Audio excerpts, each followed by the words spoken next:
시간에 함께 하나님 말씀 보겠습니다. 누가복음 12장 1절로 12절 말씀입니다. 누가복음 12장 1절로 12절 말씀입니다. 제가 가진 성경 114페이지, 신약성경 114페이지 1절로 12절까지 마지막 절은 합동하겠습니다.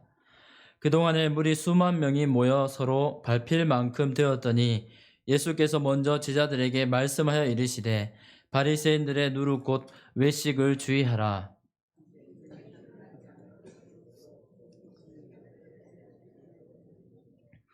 이러므로 너희가 어두운 데서 말한 모든 것이 광명한 데서 들리고 너희가 골방에서 귀에 대고 말한 것이 지붕 위에서 전파되리라.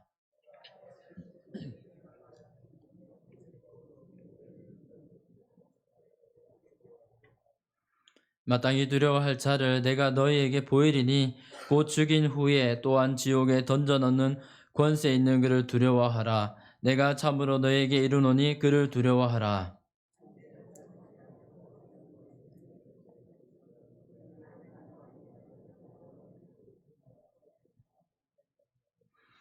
너희에게는 심지어 머리털까지도 다 세신 바 되었나니 두려워하지 말라. 너희는 많은 참새보다 더 귀하니라.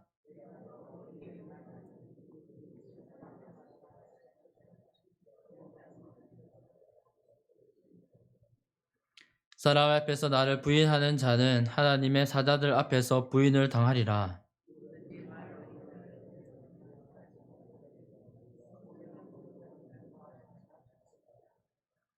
사람이 너희를 회당이나 위정자나 권세 있는 자 앞에 끌고 가거든 어떻게 무엇으로 대답하며 무엇으로 말할까 염려하지 말라.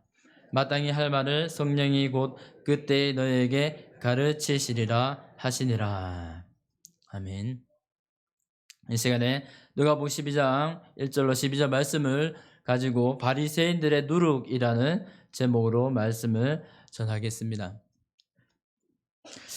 혹시 디스커버리라는 이 TV 채널을 들어보셨습니까? 이 다큐멘터리 채널은 온 지구상의 자연의 곳곳에 숨겨진 모습을 있는 그대로 방영하는 프로그램입니다. 그런데 이 채널을 시청하게 되면 그동안 전혀 알지 못했던 지구상의 곳곳의 자연의 모습을 이 면면히 들여다보게 됩니다. 그래서 시청자들은 그동안 알고 있고 또 지구라고 믿고 있었던 그런 고정관념이 여지없이 깨집니다. 왜냐하면 이 다큐멘터리 방송은 시청자가 받아들일 만한 그런 비교적 편안한 자연의 모습을 의도적으로 편집하지 않습니다. 그것을 가능한 한 최소화하고 있는 그대로 보내줍니다. 그래서 디스커버리라는 이 채널 이름처럼 자연 그대로를 과장되거나 꾸미거나 왜곡하지 않고 생생한 지구의 자연의 모습을 그대로 발견하게 도와줍니다. 전 세계 시청자는 이로 인해 디스커버리를 보면서 감추어졌던 우리가 알지 못했던 지구의 모습을 그대로 보게 되는데, 그래서 이러한 생생한 감동과 진한 여운을 느끼게 됩니다. 예를 들면 저 열대 아마존의 생생한 그런 모습들을 들려주고 보게 됩니다. 그래서 시청자들에게 지구상의 자연의 진면목을 안방에서 발견하게 해줍니다. 오늘 본문에서도 예수님은 모든 것, 감추고 숨겨졌던 모든 것들이 다 드러난다고 말씀하십니다. 2절부터 3절 말씀인데요.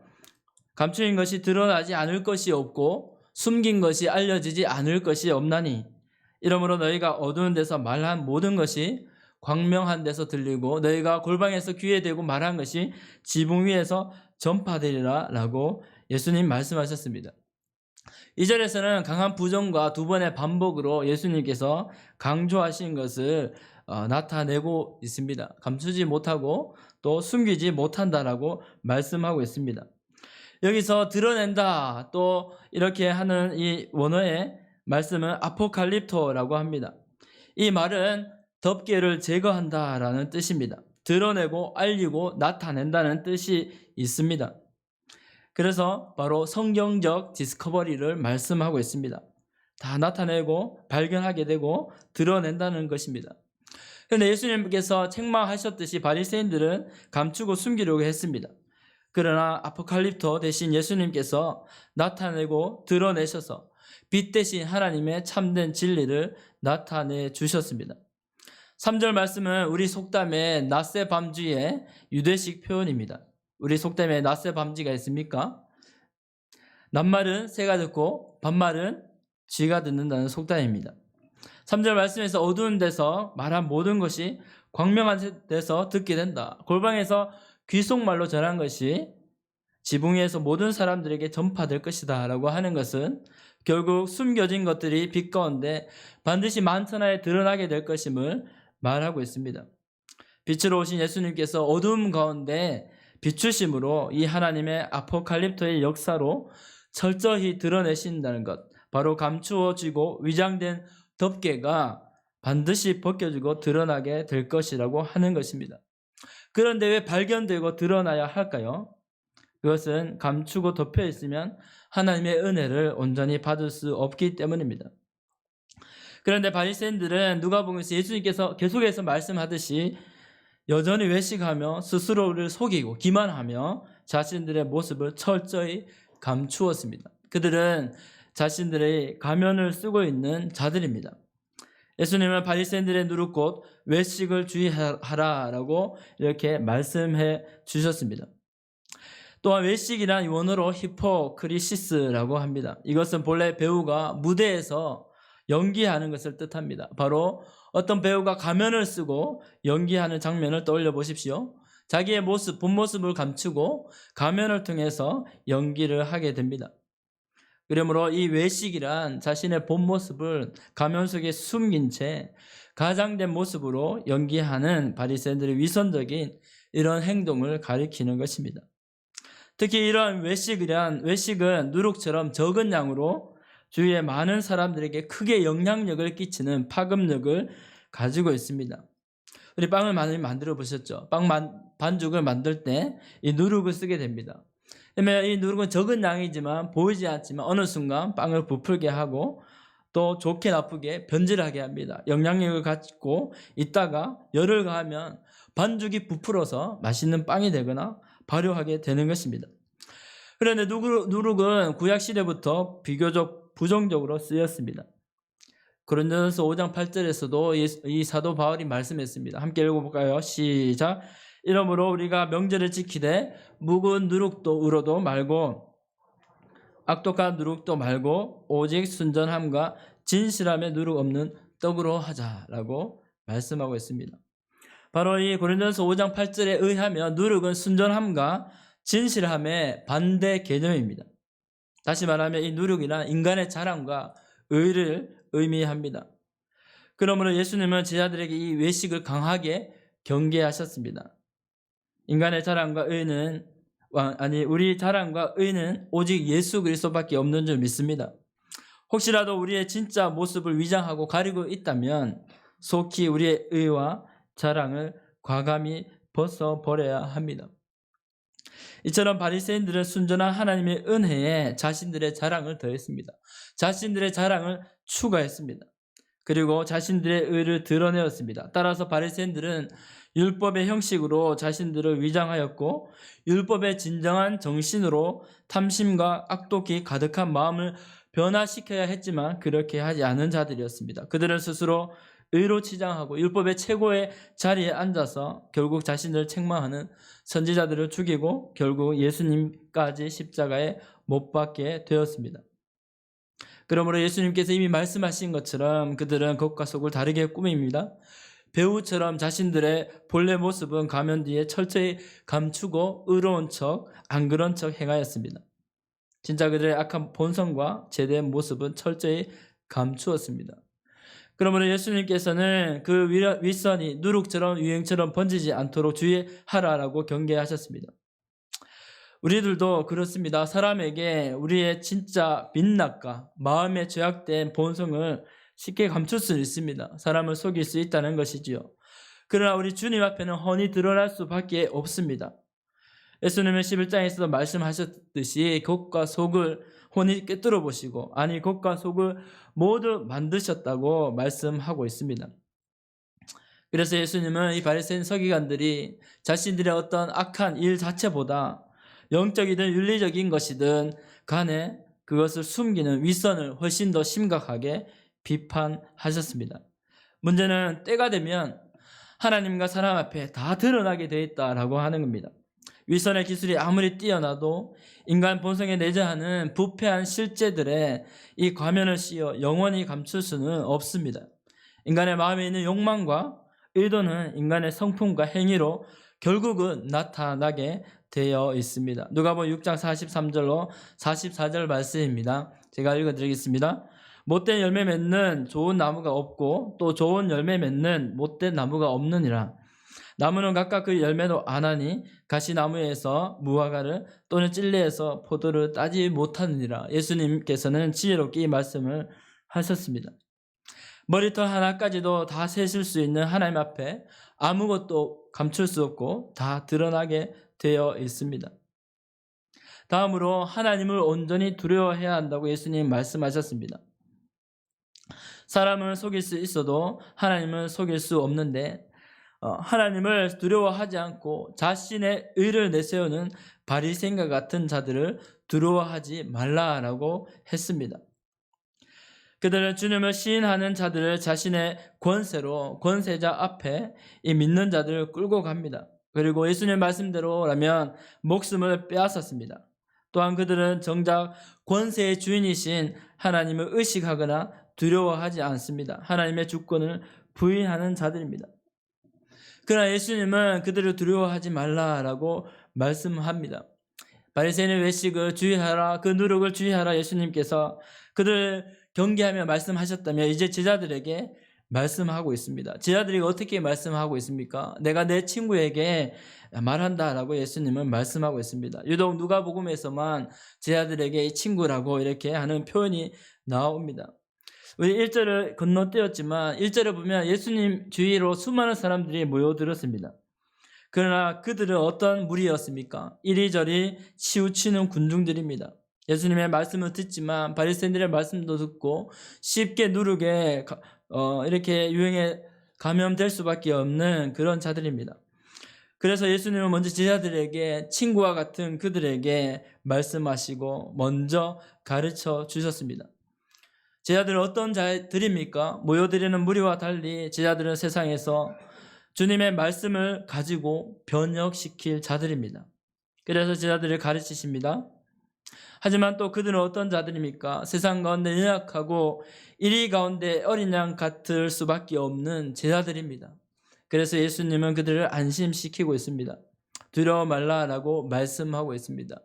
이러한 말씀은 제자들뿐만 아니라 오늘날 믿는 자들을 향한 주님과 사랑과 위로의 메시지가 되는 줄 믿습니다.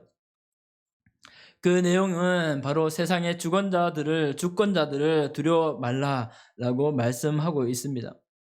그들은 그들의 권세로 믿는 자의 목숨을 사냥합니다. 그러나 예수님이 말씀하시기를 그들이 이야말로 지역에 심판받을 대상이다라고 말씀했습니다.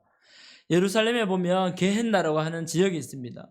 역대 유대 왕들이 그곳에서 우상을 숭배하고 자신들의 자녀들을 불태우며 그랬던 곳, 그리고 쓰레기를 처리했던 그런 게헨나라고 하는 곳이 있습니다. 그것이 지옥이라고 헬라어 성경에서 번역을 하고 있는데 바로 예수님께서는 그러한 곳에 던져 넣을 수 있는 권세가 하나님께 있음을 알고 하나님만을 두려워하라라고 말씀했습니다. 그와 같은 권세자들은 그렇다면 어떠한 자들입니까? 믿는 자들을 박해하며 죽이는 자들임을 예수님께서는 간파하고 말씀하여 주셨습니다. 가인이 하나님께 온전히 예배하는 그 동생, 사랑하고 지켜야 할 동생 아벨을 박해하며 죽인 것처럼 믿는 하나님의 백성은 세상에서 어려움을 당할 것이라고 주님은 미리 가르쳐 주시고 미리 당부하시고 계십니다. 이러한 것들을 이사야 선지자는 미리 말씀했습니다. 이사야 29장 13절에서는 우리가 잘 아는 말씀으로 이렇게 말씀하셨습니다. 함께 읽어보겠습니다. 시작. 이르시되 이 백성이 입으로는 나를 가까이 하며 입술로는 나를 공경하나 그들의 마음은 내게서 멀리 떠났나니 그들이 나를 경외함은 사람의 계명으로 가르침을 받았을 뿐이라. 26장 10절도 우리 함께 읽어보겠습니다. 시작. 악인은 은총을 입을지라도 의를 배우지 아니하며 정직한 자의 땅에서 불의를 행하고 여호와의 위엄을 돌아보지 아니하는도다. 하나님을 입으로 고백했지만 그들이 진심으로 하나님을 섬기고 존경하고 그 하나님을 두려워하는 것이 아니라 하나님의 주권을 거부하고 그 은혜 받기를 거부했다라고 이사야 선지자는 말했습니다. 다시 말해 정작 온 땅의 주인이시고 권세자이신 예수님이 눈앞에 있음에도 불구하고 그들은 깨닫지 못하고 있습니다. 그들은 하나님을 존경한다고 고백하지만 진정 뭔가 영혼을 다 멸할 수 있는 하나님을 깨닫지 못하고 있습니다. 이 말씀을 보면서 이 순교자가 생각났습니다. 루터 시대에 약 100여 년 전에, 루터가 오기 전에 얀 후스라는 종교개혁자가 있습니다. 한 번씩 들어보셨습니까? 체코의 이 종교개혁자는 가톨릭의 사제였지만 교황이 면죄부를 장사하고 또 하나님을 잘못 섬길 때 그것을 저항하고 이렇게 저항하다가 마침내는 순교당하게 되었습니다. 이 체코의 종교개혁자 얀 후스는 후스란 이 뜻, 거위라는 별명이 있습니다. 이름과 그 거위라는 후스가 비슷하기 때문입니다. 그래서 그는 곧 화형해 그 순교를 당하였지만 마지막에 이렇게 얘기했습니다. 당신들이 지금은 거위를 태워 죽이지만 약 100년 후에 나중에는 백조가 나타날 것인데 태울 수도 없고 삶을 수도 없을 것이다 라고 이렇게 말하고 순교를 하였습니다. 그런데 꼭 그 후로 약 98년, 약 100년 뒤에 종교개혁자 루터가 나타나서 하나님의 은혜로 종교개혁을 이루고 새롭게 하나님의 그 교회를 세우게 되었습니다. 이 얀 후스는 그야말로 예수님 말씀처럼 그 몸을 죽일 수 있지만 뭔가 영혼은 등이 면할 수 없는, 그들을 두려워하지 않고 하나님만 두려워하였기 때문에 그 몸은 영원한 안식에 거한 줄 믿습니다. 이처럼 2000년 교회 역사상 수많은 순교자들이 하나님을 두려워하고 예수님의 말씀을 따라 순교를 당하였습니다. 주님의 이처럼 1차적으로 제자들에게, 또 2차적으로 주님의 교회를 위해 주님의 이름을 때문에 순교당하고 죽을 수밖에 없는 그들에게 두려워하지 말 것을 강조하고 계십니다. 만약에 얀 후스가 두려워하였다면 어떻게 죽음을 당하였겠습니까? 하지만 하나님께서 함께 하심을 믿고 그는 담대히 순교를 당하였는 줄 믿습니다. 제자들도 사도행전에 제자들도 훗날에 이 순교를 당하고 어려움을 당하였습니다. 그때를 아시고 주님은 그들에게 미리 두려워하지 말 것을 말씀해 주고 계신 줄 믿습니다. 자, 성도 여러분, 우리는 예수님을 어떻게 믿고 있습니까? 어떻게 하나님을 알고 있습니까? 어떻게 하나님을 고백하고 있습니까? 지식적으로 하나님을 믿는다 하면서 어떻게 삶으로 우리의 믿음을 나타내고 있습니까? 다시 말하면 때로는 우리는 지옥을 두려워합니다. 죽음을 두려워합니다. 권세자들은 두려워합니다. 그런데 하나님은 두려워하지 않습니다. 우리의 진정한 친구이시고 우리를 친애하신 이 주님의 사랑과 하나님의 위대하심을 아는 것에는 아주 빈곤하기 짝이 없습니다. 마땅히 두려워할 자는 누구라도 지옥에 던져 넣으실 수 있는 그분 바로 하나님이시다라고 예수님은 말씀하고 있습니다. 만약 그분을 제대로 알고 있다면, 그 하나님을 제대로 두려워하고 있다면 우리는 세상 어떤 것도 두려워하지 않게 될 것입니다. 그 하나님을 두려워하는 저와 여러분이 되시기 바랍니다. 오늘 본문 5절 말씀 함께 읽어보겠습니다. 누가복음 12장 5절 말씀 시작. 마땅히 두려워할 자를 내가 너에게 보이리니 곧 죽인 후에 또한 지옥에 던져 놓는 권세 있는 그를 두려워하라. 내가 참으로 너에게 이르노니 그를 두려워하라. 아멘. 모든 것이 하나님의 손 안에 있다고 말한다면 더 이해하기 쉬울 것입니다. 참새도 그 운명도 하나님께 있습니다. 예수님은 참새를 비유로 들어 말씀하셨습니다. 당시 한 아사리온은 한 데나리온의 16분의 1 가치가 있는 하찮은 참새 5마리의 가치였다고 합니다. 바로 로마의 작은 동전에 해당하는 가치입니다. 예수님은 2 아사리온이라고 말했습니다. 오늘날 따지면 1, 200원, 좀 더 얘기하면 1,000원, 2,000원 할 것입니다. 그런데 예수님은 참새 하나도 하나님께서 귀하게 여기시고 잊지 않으신다 말씀하고 있습니다. 우리 생각하기에 진짜 중요한 것이 있습니다. 또는 그냥 중요한 것, 또는 조금 중요한 것, 아니면 그냥 그런 것이 있지 않습니까? 만약 그냥 그런 것은 요즘 말로 어떤 사이드의 영역입니다. 생각 밖의 영역, 해도 되고 안 해도 되는 것, 바로 그런 사이드와 같은 영역을 주님은 그 참새도 기억하신다고 말씀하고 있습니다. 사랑하는 성도 여러분, 어릴 적 참새를 다 잡아보셨지 않습니까? 잡아 먹어보지 않으셨습니까? 저는 많이 잡아봤습니다. 그런데 하나님의 뜻이 아니면 잡히지 않습니다. 믿습니까? 말씀에 의하면 주님께서 참새 한 마리도 귀하게 여기신다고 말씀하고 있습니다. 그런데 하나님께서 주권적으로 다스리고 귀하게 여기신다면 우리 믿는 자들은 어떠합니까? 머리털을 다 세시듯이 우리를 아시고 잊지 아니하시고 다 귀하게 기억하시고 귀하게 여기시고 보호하시는 것입니다. 6절부터 7절 말씀입니다. 우리 함께 읽어볼까요? 시작. 참새 5마리가 두 아사리온에 팔리는 것이 아니냐. 그러나 하나님 앞에는 그 하나도 잊어버리는 것이 바 되지 아니하는도다. 너희에게는 두려워하지 말라. 너희는 많은 참새보다 귀하니라. 아멘. 주님은 그러한 비유로 우리에게 가르쳐 주셨습니다. 그런데 예수님이 제자들에게 두려워 말며 위축하지 말 것을 말씀하시는 이유가 더 있습니다. 그것은 시험을 당할 때에, 신자의 고백을 할 때에 예수 그리스도를 온전히 주로 시인할 수 있기 위해서다 말씀했습니다. 주를 시인하는 자는 영원히 하나님 앞에 영원한 칭찬과 복을 누리게 될 것이고, 또 그러나 주를 부인하는 자는 훗날에 영원히 수치와 외면을 당하게 될 것입니다. 하나님은 그때 우리의 마음과 고백을 세상 앞에 드러나게 될 것입니다. 또 다른 의미로 아포칼립토, 우리의 속마음을 드러내시는 것입니다.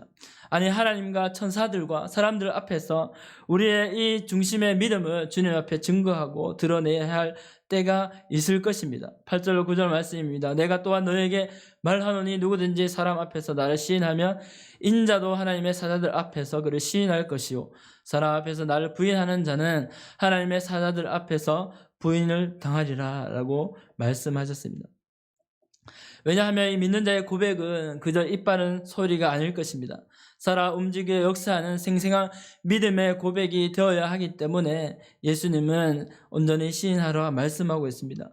살아있는 믿음의 고백을 통해서 인자 되신 예수님께서 신자의 고백을 인정하시고 하나님 앞에서, 하나님의 천사들 앞에서 한 사람 한 사람 시인할 것입니다. 로마서 10장 9절로 10절 말씀까지 보면 우리가 너무 잘 아는 말씀입니다. 이를 함께 읽어보겠습니다. 시작.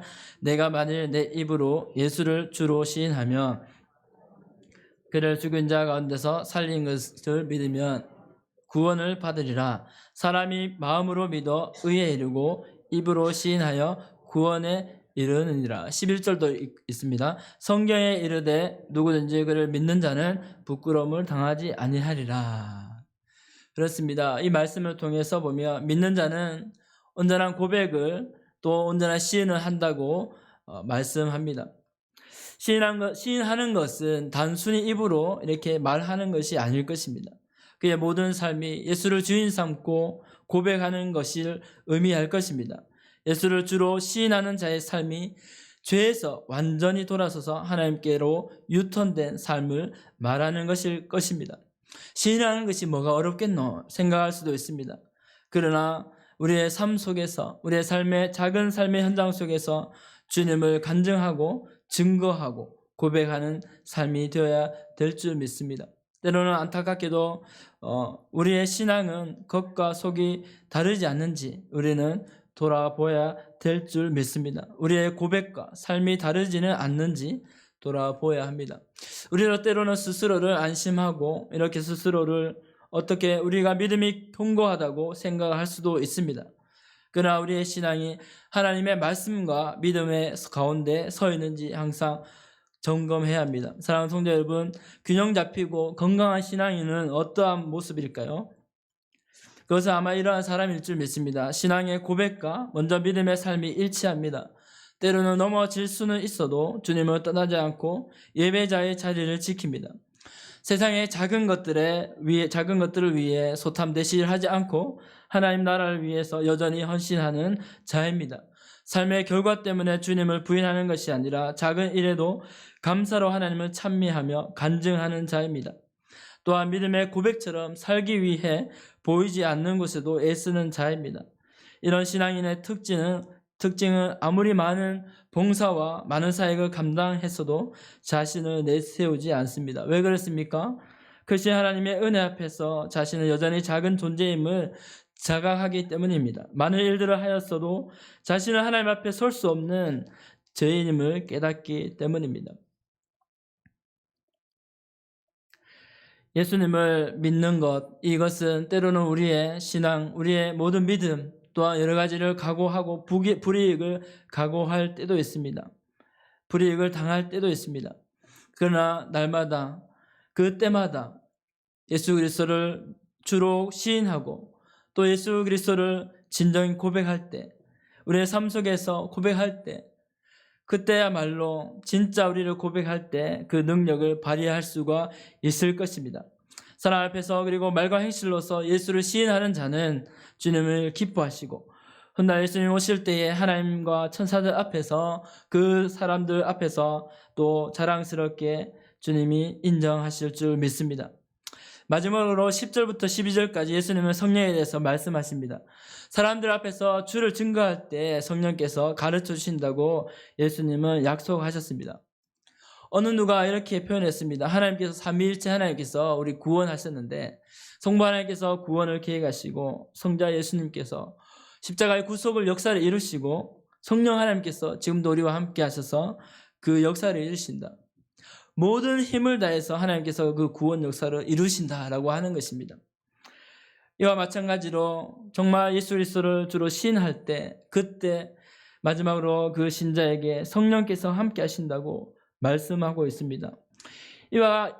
이와 같이 예수님께서는 그때 성령을 모독해서는 안 된다고 말씀하십니다. 10절 말씀입니다. 누구든지 말로 인자를 거역하면 사하심을 받으려니와 성령을 모독하는 자는 사하심을 받지 못하리라. 두려워서 예수님을 부인할 때 성령을 모독할 수도 있다라고 하는 것입니다.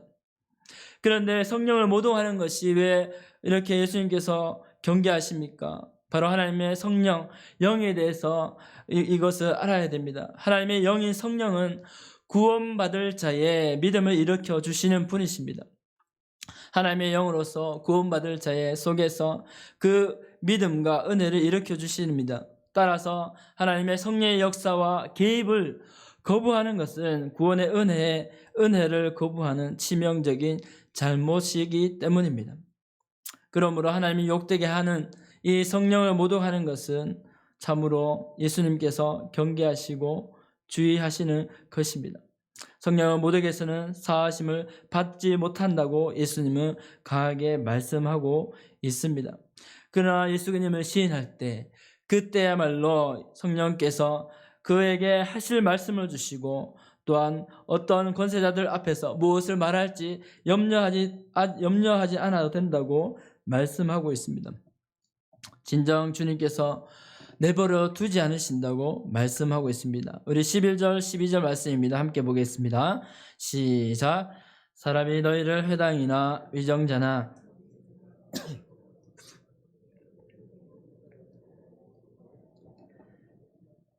마땅히 할 말을 성령이 곧 그때 너희에게 가르치시리라 하시니라. 아멘. 세상에서는 진리를 따르고 주님을 따를 때 박해나 어려움이 따라옵니다. 왜냐하면 하나님의 원수인 사단이 공중 권세를 잡고 믿는 자를 박해하기 때문입니다. 작게는 우리의 가정 속에서 믿음이 다를 때 우리를 박해한 자들이 있습니다. 그 뒤에는 영적인 사단이 있는 것을 우리가 잘 알 수 있습니다. 그러나 그럴 때에도 두려워 말고 주님을 시인하고 증거해야 합니다. 바로 그때 모든 것의 주권자이신 주님께서, 성령께서 함께 하신다고 약속하기 때문입니다.